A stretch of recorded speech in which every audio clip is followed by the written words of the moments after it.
As bold as lions.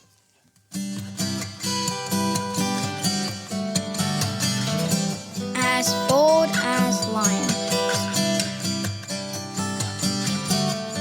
As bold as lions. As bold as lions.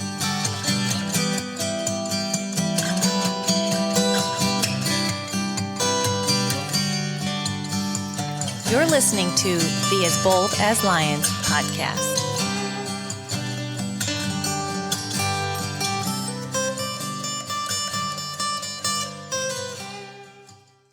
Greetings to you and welcome to the As Bold as Lions podcast. My name is Derek. So good to have you join me today. And in a little bit of a turn of how I normally operate, I'm not going to say a whole lot on the front end today of the podcast because we're jumping into a lot of content both this week and for the next couple of episodes. So just want to make sure I keep things within kind of a certain window of time in recording these.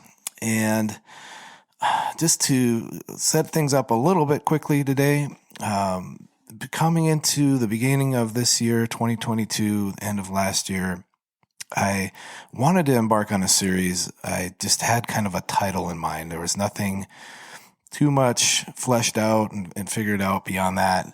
But the title was just something that impressed me. It was just living behind enemy lines. And if you clicked on this, you saw the image, somebody with an open Bible with that title there. And today being a subtitle, recognizing the battle. So that was I didn't even have more than just the title though to begin with, kind of going into this year. Wasn't sure what to do with that. And I think it was just through some more kind of thought and prayer and wrestling with it, and especially within the last month to last couple of weeks, that things just sort of started to formulate and to kind of dig down and figure out, okay, this is what I need to do with this. And I saw a post online and something that I wish I had written, but the idea and the content behind it was really something that helped guide my thoughts a little bit. So this is just a quote, but I wanted to at least let you know, kind of sets things up for today and for some of these other episodes coming up. And here's a quote. America has become Egypt or Babylon. We are a nation who hates God and his people. So what do? In both captivities, God's people were to be fruitful and multiply anyway. Build up your family and your wealth as best you can. When Egypt came crashing down, God's people were saved out of that destruction by God's divine power. Now, might Christians suffer during the demolition of our nation? Certainly. However, we should be doing our best to become demolition resistant. We build strong families with strong ties to others and build resources that can be shared and utilized in difficult times. The result is that we are in pretty good shape, relatively. So that quote just kind of opened my eyes and said, this is what this behind enemy lines thing is kind of about. That we realize we're living in captivity, similar to an Egypt-Israel situation or a Babylon-Israel situation scenario. And you can look at the Old Testament and you can see where those two things were at play. It's kind of a light bulb moment for me when I compare that to Christians living in America and in our world right now. We are behind enemy lines. We are under the captivity of evil rulers, of an evil media, evil entertainment industry, and influencers. And these are all aspects of culture that are turning predominantly non-Christian, and they're becoming more and more pagan. And in considering all this and setting this up today, we'll come back to this sometimes throughout all this just to remind you, but what I liken this to for us as believers is a spiritual red pill moment. Red pill. Now, you may have heard that term, and you may have some certain connotations with it. But basically, for someone to be red-pilled, it's their idea that your eyes are open to things, especially like in a political nature, maybe a geopolitical type of things going on, or just the culture in general, just having your eyes open, being red-pilled. And I want to be careful here because I'm not making a political statement. I'm not saying in order as a Christian, you have to see things exactly this way and so forth. I think it informs us. And I think to use this term and to kind of bring it out of a certain circle and bring it into a discussion about spiritual things is just, it can be applied in a variety of ways. And a term, if you're like, what's a red pill? What's that all about? It comes from this movie, The Matrix. In this movie, Keanu Reeves is a main actor. His character is named Neo, and he's in this room with another character. I think the actor's name is Lawrence Fishburne, but his character's name is Morpheus. So we have Morpheus and Neo, and they're sitting at a table across from each other. And Neo is given the opportunity from Morpheus. This is kind of a futuristic type of thing. So just, if you haven't seen it, just trying to set the stage a little bit. But he's given the opportunity to take either a blue pill or a red pill. And either choice is going to lead him down a different path. And the Matrix is really the reality of what is going on behind everything. And what Neo thinks he sees, the reality he's kind of looking at every day and lives in, that's really an illusion for him. But he has enough exposure to certain things that don't look right and don't add up that he's starting to question. That's brought him into this scene where he's sitting across from Morpheus. And Morpheus, the quote from the movie says to Neo, "You take the blue pill, the story ends, you wake up in your bed, and you believe whatever you want to believe. You take the red pill, you stay in Wonderland, and I show you how deep the rabbit hole goes." And I just think as Christians, are we at a point of needing to see how deep the rabbit hole goes? Are we needing to see just how expansive the battle is, and from there to be called into action and suited up and ready for what comes next? Yes, 1,000%. I believe we are at this point. So for this episode, there's some bullet points that I want to take us through. There's kind of a progression of thought from this podcast to the next in the series and the third one, 3 in total. And I suggest that you'd start here if you're listening to another one, to come back to the first one and kind of go through. That way it may make a little more sense as we build on each episode. But these points today are to help us recognize that battle that we are facing, to kind of help us have that red pill moment where we're not just living in this state of not really seeing reality for what it is, and to have our gaze fixed on Christ ultimately, because he reveals to us what is true and what is good and what is right. And he also helps us to advance his kingdom by calling down the things of darkness that I think we need to be very aware of and be very real about. So, first point today is that the battle is real. 2 Corinthians 10:4-5, the weapons of our warfare are not the weapons of the world. Instead, they have divine power to demolish strongholds. We tear down arguments and every presumption set up against the knowledge of God, and we take captive every thought to make it obedient to Christ. Side note, I did a whole podcast on this verse, 2 Corinthians 10:4-5, series last year called My Favorite Verses.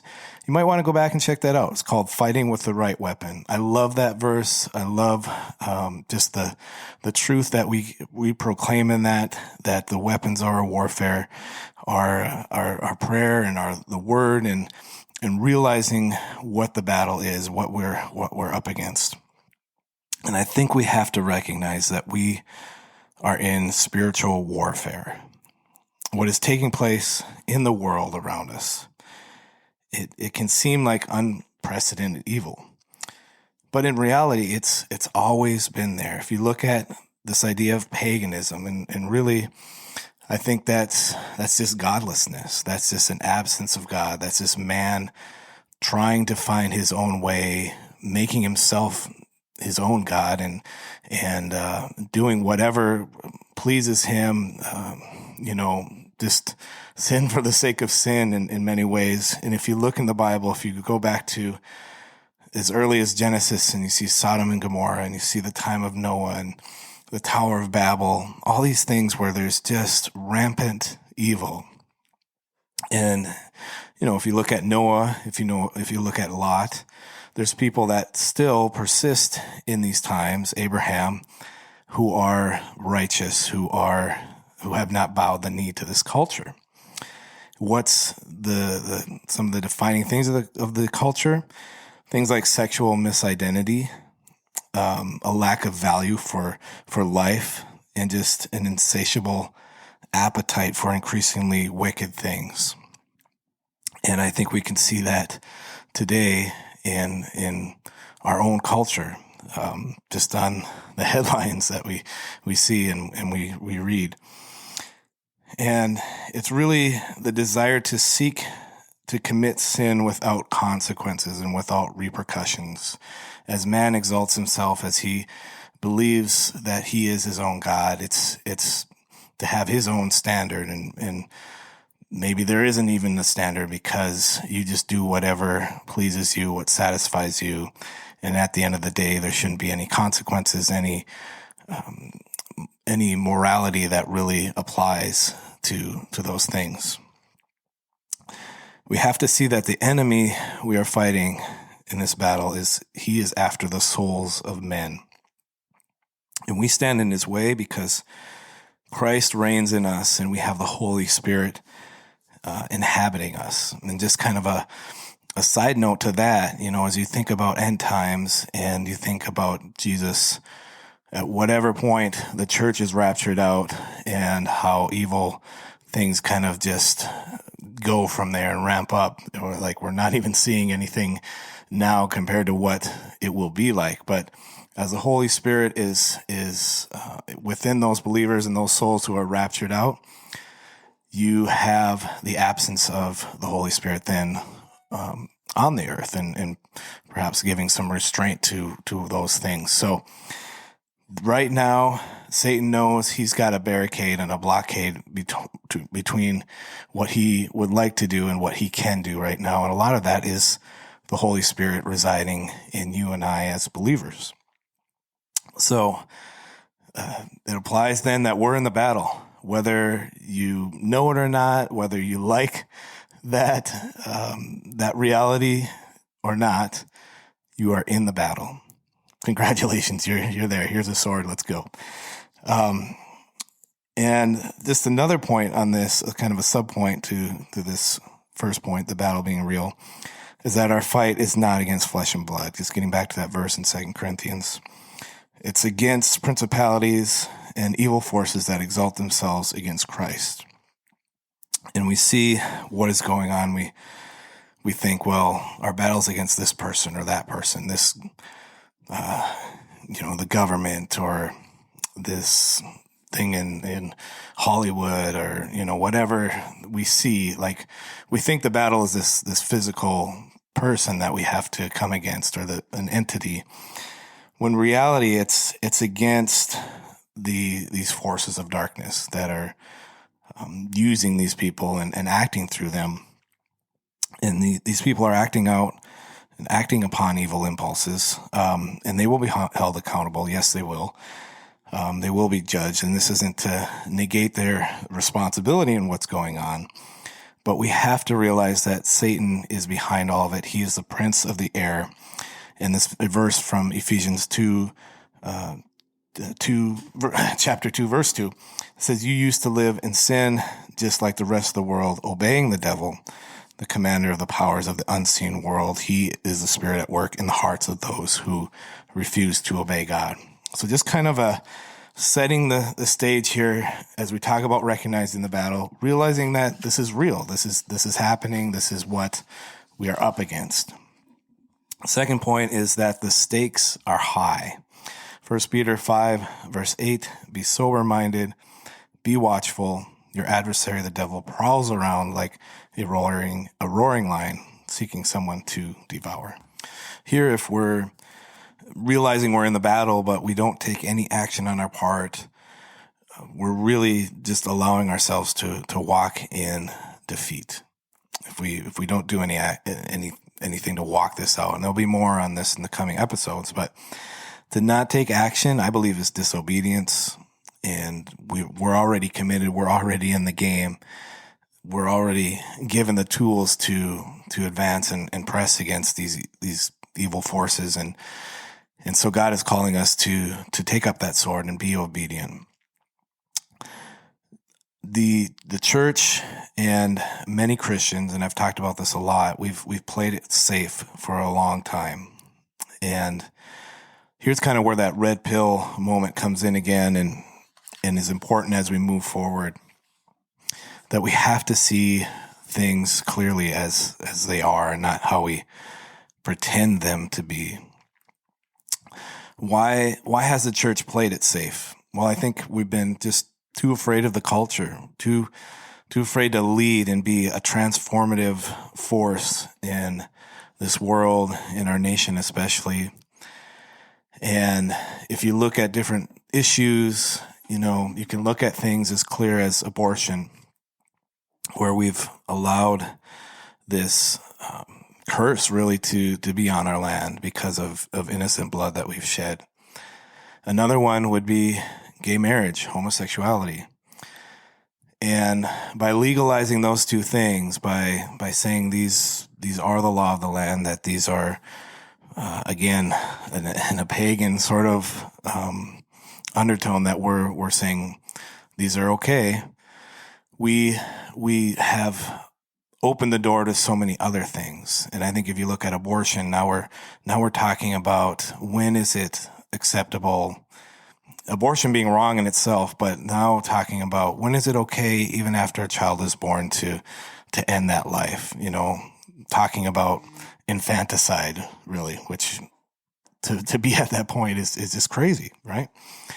And then homosexuality, if we're no longer defining marriage as a man and a woman, to now say those relationships can be anything. It can be two men, two women. It can be, the sexual misidentity that is coming in. And if we take that all the way down the line, I think now what we're seeing and hearing pretty regularly in the news and with different things is this topic of pedophilia. And it's an extreme.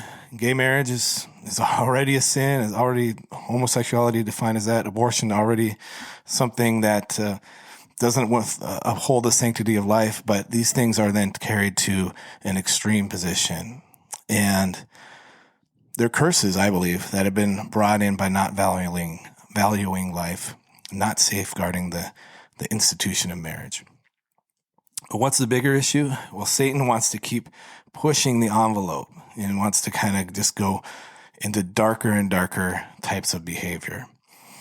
If you look at or follow much with Hollywood, and I don't too much anymore, but people share things online, and I think it's an attempt just to say that, hey, this is how bad it's getting. There are people who unabashedly, openly worship Satan, and it's in the music industry. Sure, it's been there for many years, but now it's just like, it's okay to just say this is who you are, this is what you do. The music industry, Hollywood, lots of folks on social media, and they've been kind of given this platform now to just openly talk about it and openly share their views of what they do, what they used to do in secret, I suppose, which now they think there's enough, I don't know. It's a boldness that I think we have to push back against for sure.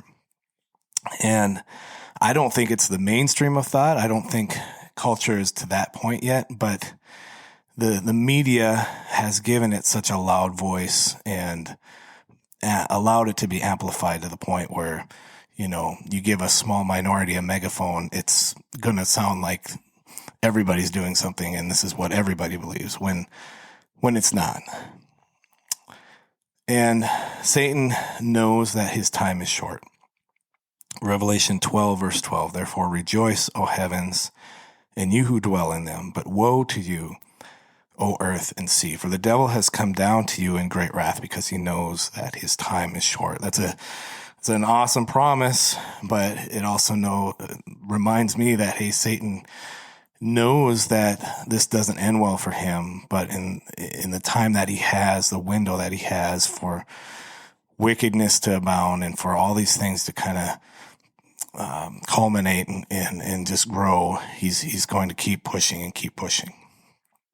So a lot of heavy stuff. We're talking about the battle. We're talking about the stakes being high. But my next point is God is with us. Romans 8:31 reminds us, what then shall we say in response to these things? If God is for us, who can be against us? Now it's time for some good news. God is still in control. The world is still under his power and his authority. It always has been, always will be.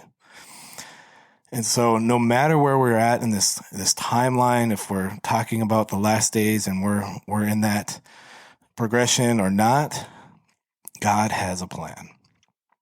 If these are the last days, what's happening right now is actually for a reason, and it's to bring about his will.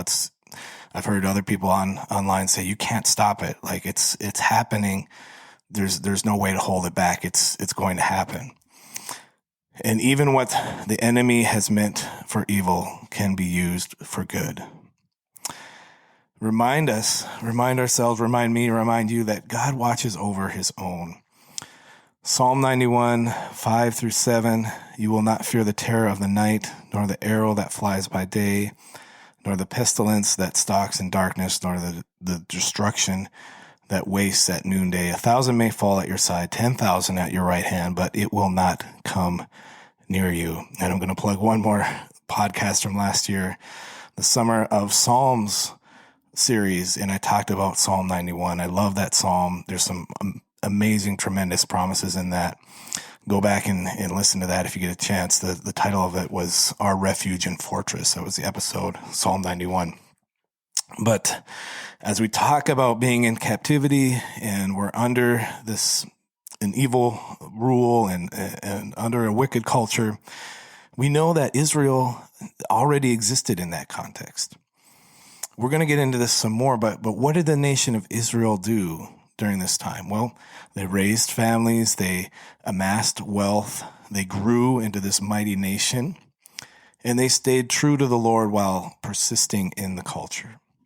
So we have to obediently serve the Lord in the context he has given us. And from there, just watch how he provides, watch how he sustains you and promotes you even in these times of advancing the kingdom, that he's going to position you and platform you in ways that you had never dreamed of.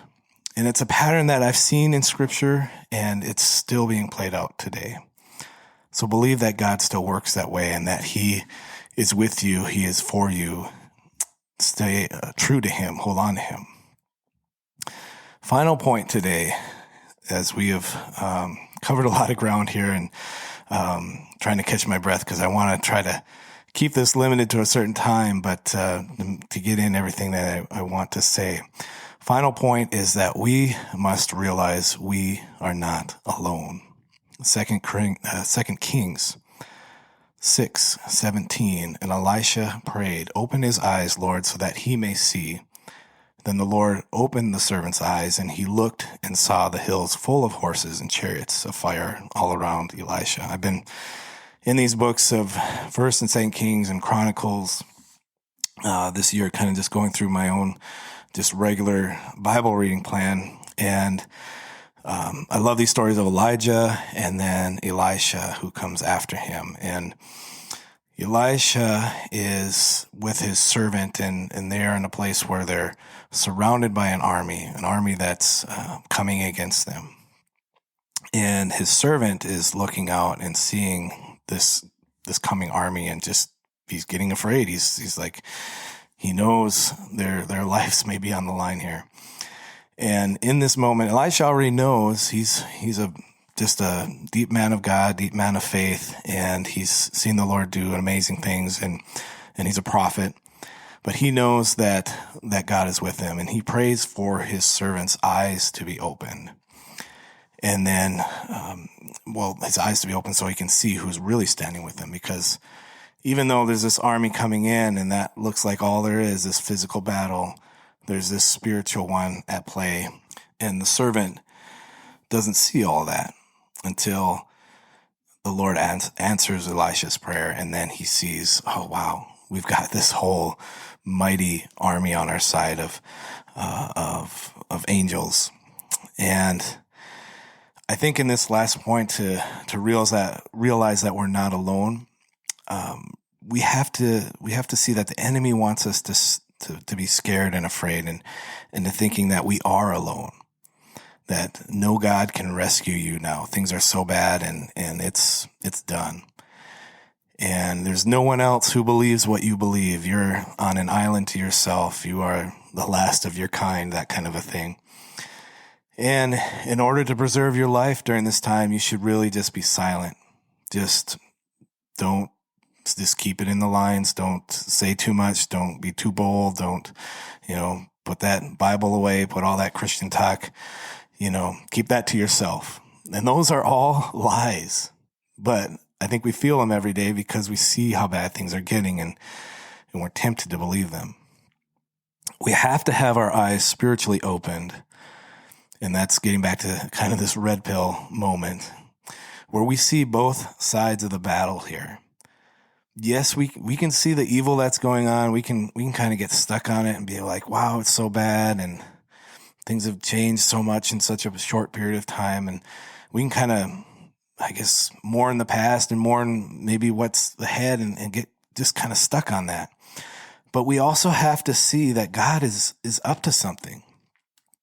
And not only does he surround us, but his army of angels and his army of fellow believers, the believers that are here with us physically on this earth, and the cloud of witnesses that are in heaven cheering us on, that is real and that is massive, and that we are not alone.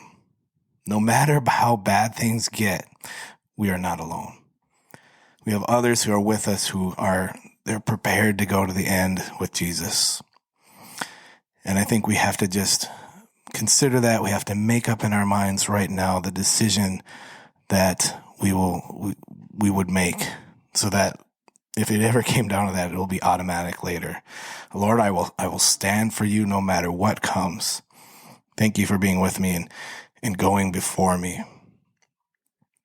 Guys, I know as I end this message today that this is not one of those syrupy, sweet, marshmallowy types of podcast episodes. And to be honest, there's been a lot of that lately. So if you've stuck with me, you're hopefully resonating with this. You're not offended or turned off by it, but you're saying, yeah, I need to hear that and be reminded of that. And, I just share this because I feel like this is what the Lord is telling me to share.